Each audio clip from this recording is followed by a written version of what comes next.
Кристијан Голубовиќ, како да ве најавам, како реалити звезда, водител, поранешен жесток момак, кој сте вие? Pa ja sam svega pomalo, zato što moja ambicija i moji talenti s kojima sam rođen, a kasnije ih razvijao, su nepresušni. Ne bi me čudilo da naučim opersko pevanje i da me vidite u Milanskoj skali za 10 godina. Така, така. Ова интервју го договараме повеќе од 2 месеци. Во меѓувреме станавте татко на малиот Константин. Како се сноѓате? Super, ja Со среќа malo да е imam здрав и жив? grčeve u stomaku. Prošlo je mjesec dana, on sada ima one normalne grčeve i tu malo imamo nervozu, nespavanje i tako to, ali za mene su to neke slatke muke, kako bi rekao. Така е, така е. За тебе е најново дека станавте водител. Водите емисија Бајке из подземја. Како се снаоѓате и кој ви е досега најинтересен гости? Pa do sada najinteresantniji su gosti oni koji su već svima poznati. A ja se trudim da dovedem van stereotipa ljude koji nisu bili na televiziji da kažu nešto i da prozborimo neku, ajde da kažem, o nečemu što još niko nije čuo, neku životnu priču, ili eto, najviše se baziram na sport i na te stvari koje donose nešto mnogo bolje nego samo podzemlje i kriminal. Така. Учествувавте во реалното шоу Задруга. Важите за најплатениот задругар. Дали повторно би се вратиле во вакво едно шоу?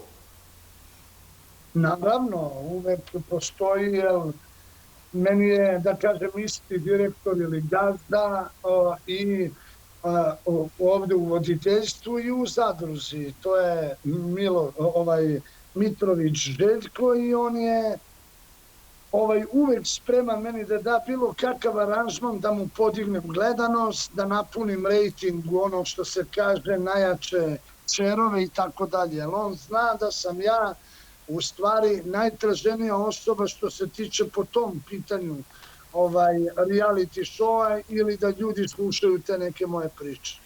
Така. Дали е точно дека вашиот хонорар бил со 6 цифри во евра, дека сте биле најплатениот?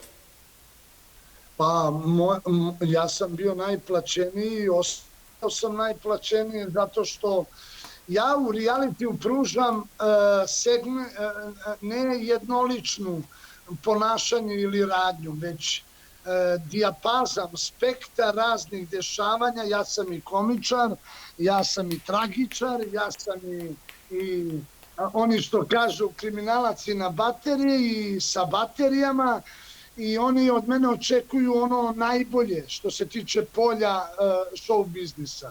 Tako da oni ostali zadrugari ili ti učesnici tih reality showova, oni mogu da pokažu samo jedno ili dve radnje, a ja sam taj koji zaslužuje moj honorar tako što sam kompletna osoba za takav jedan show.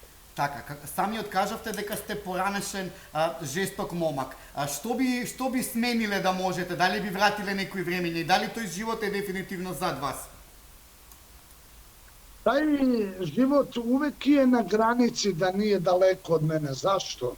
Jer uvek postoji mogućnost da vas neki idiot izazove, onog starog glava u vas i da ga vi rastrgnete.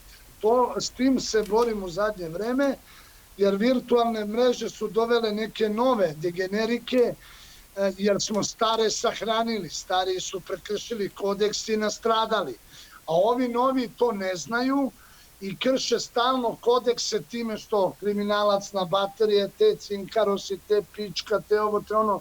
Ljudi nisu svesni da lav se rodi kao lav.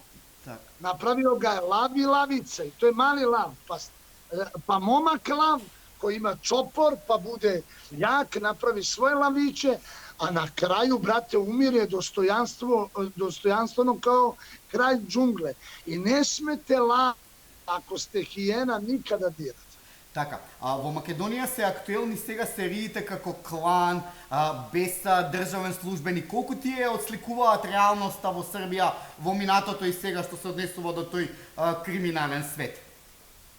Od prilike 95% je sve tako kako gledate na serijama. Onih 5% je fingiranje ili šminkanje materijalom da bi to izgledalo još opasnije, još ovako, ali ne treba izvući pouku da mladi treba da se ponašaju tako, već da izvuku pouku Kako da da se ne bave, da ne se odnesu tako.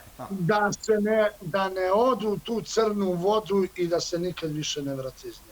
Така, Кристијан, во Македонија, не знам дали знаеш, сте многу актуелни бегства од затвори. Не избега само тој што не сакал. И ти имаш искуство, нели, од лежање во затвори, па дури и во Грција, во познатиот, нели, Коридалос затвор. Дали е возможно да се избега од затвор без логистика од внатре и од надвор? Teško je bez logistike iznutra ili s polja. Jako teško i jako veliki mozak i spreman dečko mora da nađe priliku jednom u par godina da mu se ukuže 100% prilike da bi izašao napolje. Ili neka nenormalna slučajnost, pa da je iskoristi. A inače, 98% svako bekstvo je organizovano iz polja, iznutra, sasvim do detalja. Така, во последниве неколку години во Македонија многу криминалци од кавачкиот, шкаљарски клан добија македонски пасоши. Дали знаеш, дали си слушнал колку кошта да се купи македонски пасош и зошто толку криминалците доаѓаат лесно до наш пасош? Ja mislim da je Makedonija uvek bila dobra u saradnji i sa kriminalcima i sa političarima. Zato što je bila donekle, eto, ajde da kažem, na vetrovima ruže. Kroz Makedoniju sa svih strana prolaze jako velike bande. Albanske, bugarske, grčke, srpske, crnogorske. Vi ste u epicentru događanja, mala ste zemlja s koje se lako uđe i lako izađe. Veliki je, ajde da kažem, cirkulacija kroz vašu zemlju. Vi ste u stvari tranzitna zemlja, kod vas se ne zadržavaju, ali vi ste nekako odskočna daska za Balkan, zapad, istok i tako dalje. To je problem. Tako da ste vi razvili u kriminalitetu jednu vrstu usluga kriminalcima koji su u prolazu. И колку кошта да се криминалците да дојдат до македонски пасош во евра? Ako pričamo o originalima je od 5 do 10.000 evra. Овие пасоши сите беа оригинални, но на луѓе со земен идентитет, значи со реални луѓе, на реални луѓе. Ова е све оригинални пасоши, нема фалсификати. Да, они досежу и до 25.000 евра, можете да наđете. Така, значи се наоѓа. Летово бевте во Македонија и вашето доаѓање предизвика многу внимание. Кажете ми, што прво ви паѓа на памет кога ќе кажете Македонија и што мислите за нашата земја? Prvo kad kažem Makedonija, meni je lik Kumanovskih polja, gdje sam se upoznao sa Mujom, komandantom Lavova, kada je rekao: hvala braćo Srbi što ste došli da branite ono što ste vi branili na Kosovu. Tada sam mu ja rekao, nisam ja došao da branim ono što se brani na Kosovu, nego sam došao makedonsku braću. Mi Vukovi smo došli da pomognemo Lavovima da isteraju pravdu i samo pravdu, da znamo da niste u pravu, ne bismo došli, ali kroz istoriju je pokazalo da su Makedonci dobri domaćini, dobri ljudi, da vole Srbiju i jedino što je žao meni kao Srbinu, što se Makedonija odcepila u Jugoslaviji, trebala je jedina od 6 republika da ostane uz nas i da budemo jači, a barem eto za tu Makedoniju koja ima dušu, ima, da kažem, ilirsku dušu kralja Aleksandra koji je osvojio ceo svet. Кои места ви се омилени во Македонија? Скопје, Охрид, каде најчесто сакате да одите? Ja sam krv dao svoju i svoje srce za Kumanovo, a najdraže mi je Ohrid, zato što Ohrid je duša, to je Sveta Gora Makedonije. 365 manastira, ljudi koji prosto mole da ti budu prijatelji zato što su dobri ljudi. Eto, tako bih rekao. Така, дали наскоро можеме повторно да ве очекуваме во Македонија? Може да го донесете и Константин? Naravno, uvek, zato što moj ceo život se zasniva da reklamiram Makedoniju, da dižem vrednosti makedonskog naroda kao ljudi od kvaliteta i dobrih domaćina. Mnoga kontakte sam ostvario i bivša ona vlast, mislim, VMRO, znao sam mnoge momke i cela ona afera oko parlamenta, to su bili moji drugovi, čuli ste sigurno i za Koju, i za Ninđu, i za sve te momke stali su iza mene. Veles, ekipa Frankfurt ili mafija Frankfurt, Veles sa Rkulom na čelu, on je stao iza mene. Bilo je tu i tetovskih momaka, tu je bilo i, ajde da kažem, i dole Strumice i Radoviš. Meni je Makedonija i u kriminalnom i u gostoljubivom kontekstu uvek ostavila najbolji utisak. Така. А за вас може да се слушнат и да се прочитаат многу анекдоти, некои се вистини, некои полувистини. Може ли неколку да ве прашам? Дали е вистина дека имате скокнато од 17 метри на бетон? Кога и зошто сте го направиле тоа? Između 15 i 17 metara. Ja inače živim jako visoko i čak bi mogo da vam pokažem odakle sam ja skočio iz suda na beton. Znači, to nije anegdota, to nije bajka, to nije... Зашто сте го направиле тоа? Сте бегале? Јесте бежали? Ja sam bežao iz sudnice, nisam teo još 2 meseca da čekam da se završi suđenje, jer sam bio ljut što su svi drugi odležali, robi i bili na slobodi, samo su mene hteli da drže do zadnjega dana u istrazi. Така. Многу имате зборувано и за вашиот однос со Аркан. Во една прилика имате изјавено дека државата го убила. Зошто државата го убила Аркан? Pa on je znao mnoge tajne. Arkan je bio kost u grlu Slobodana Miloševića i još mnogih drugih ljudi. Arkan se čak i bahato ponašao prema nekim i bezobraznima i moćnim kriminalcima. I jednostavno sprega između kriminala i države je napravila dil da Arkana ubiju zbog mnogo čega, da ne bi na putu kajde nekom njihovom umišljenom razvitku on bio prepreka, da ne bi pravio probleme u budućnosti. I zato su odlučili da Arkana ubiju. Така. А ќе успее ли сегашната власт во Србија да се справи со овие кланови, Велја Неволја, инсталации на Кавачки, на Шкајлевски клан? Дали ќе застане на патот на криминалот?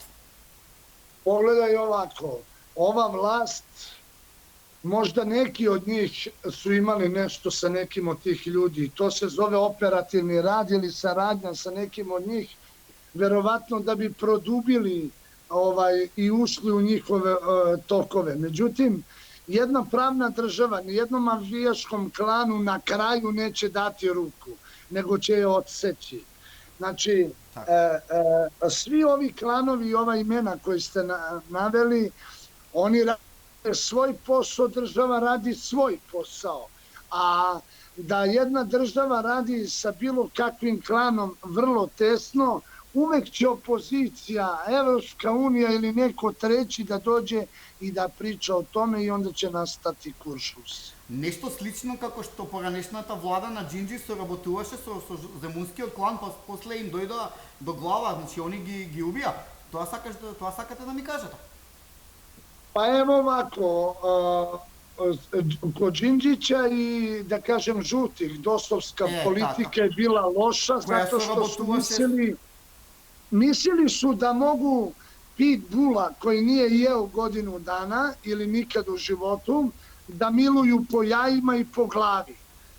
I onda kad ga puste da on neće da se zaleti da jede. I barem ne da pojede njih. Ne, pitbull se ne miluje po glavi i po mudima, pitbull se drži na lancu i kad se pusti sa lanca možete da očekujete šta hoćete. Zemunski klan je bio kriminalna institucija koja je vladala ovde svime i svačime i oni su samo kao kriminalna grupa tražili svoje mesto i u političarima da bi dobili dobra leđa. I kada je naišao kuršlus između političara nekih koji su obećavali Zemuncima sve i svašta, oni su odlučili da im ubiju glavu, to jest premijera. Но имаше политичари кои соработуваа со Земунскиот клан, како Чеда Јовановиќ кој одел и во куќата во Шилерова кај водачите на Земунскиот клан. Подоцна што очекуваш? Мора тој клан да си го побара своето. Pa pazi, svaki klan gleda svoje i da nađe nekog političara, policiju, instituciju kao što je sud, pravosuđe, sudije, tužioci, zato što bi im odgovara to prijateljstvo je iz interesa da bi mogli da rade što više i da uzimaju što više. Međutim, čim se među njima, samim političarima, struja vode promeni, stople na hladnu, dođu neki novi, ovi oteraju te i onda se u tom prepucavanju kaže vi ste bili sa Zemunskim klanom, sada ovi viču, ovoj novoj vlasti, pa vi ste bili sa Veljom i s ovima. I to je samo političko, ajde da kažem, neko prepucavanje. Prava istina je da u jednoj jakoj državi nikad nijedan klan ne može da bude mnogo godina, može da vlada jedno izvesno vreme, to je instant tako i onda kreće država da se obračunava s njima. Pošto ona država tada je bila totalno slaba i rasturena, država je dozvolila da kriminalci odluče da premijer bude ubijen i oni su radili samo ono što su svakodnevno radili, ubijali ljude. Njima je isto ubili mene, tebe ili ubili premijera, jer imaju moć, imaju novac, imaju ubice. To je to. Така. Кристијан, имаме црногорски, односно шкаљарски, кавачки клан, имавме земунски клан. Имаше ли македонски некаков наркоклан криминален или не се создаде сиве овие години македонски клан? Македонија е некако суздржана. Она има своји индивидуалце. Или ние имаме политичари клана?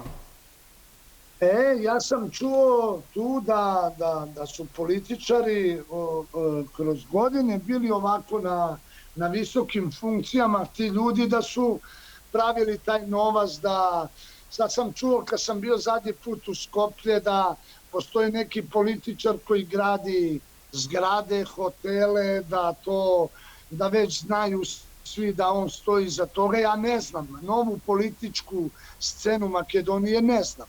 Znam kad je bio onaj jaki VMRO, da su neki iz podzemlja čuvali te političare, mislim, bili u pratnji kao policajci, ali nisu bili baš čisti. Ja lično imam uvek problem sa alfa odredom iz Skoplja, večito od onog nekog čuvenog Siniše, njihovog komandanta, pokušavaju neko delo da mi nameste ili valjda... Taj odred je rasformiran во Македонија, више не постои алфа. Znam, ali evo, sad zadnji put kad sam bio u Skoplju sa trudnom ženom u 9. mesecu, 20 dana pred porođaj, došla je makedonska policija, iako su videli da smo sa ženama, da nemamo ništa. I prvo što me pitao, imaš li drogu? Ja kažem, ja se ne drogiram. Ti me to ne bi pitao nikada da je Mujo živ. Pitajte to Šiptare koji vam drogu donose u Makedoniju, a ne mene. On je samo rekao dobro i otišli su. Znači ništa ni drugo. Така, и уште една анекдота која ја прочитав во медиумите. Навистина ли сте го спасиле Тома Здравковиќ од кафана? Da. Да, како се случи тоа и кога се случи? Toma Zdravković je bio bojem. Praktično on je odrastao, eto tako i na ulici, na kafani, po domovima i po raznim institucijama gde smo uvek mogli da se sretnemo. Ja kao mlađi, on kao stariji. Bio je pevač koji je imao dušu, koji je znao često i od nas i da pozajmi novac i da da novac i da učini da dođe da peva za džabe i da nam nabaci devojku i da podelimo i tugu i radost. I ja imam čast tu da sam sa njegovim bratom dosta godina bio prijatelj, više od 20, i da sam sa Tomom proveo lepih 3-4 godine po kafanama velegradskim, tako da to je najlepša uspomena na to. Така. Кристијан, ти благодарам за ова интервју, една од ретките за медиум од Македонија и се надевам дека наскоро ќе имаме можност да се сретнеме и во живо да поразговараме. И на крај кажи ми каква порака имаш за Македонија. Ja za Makedoniju imam, čuvajte ono što je vaše, onu iskru pravoslavlja koja vas uvek čuva kao jedinu iskru koja gori, kao neka, ajde da kažem, kao neko kandilo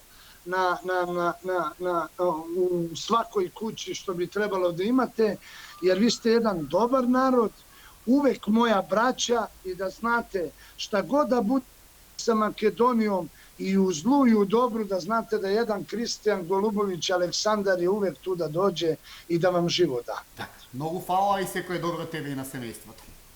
Hvala vama takođe, ljubim vas i živela Makedonija.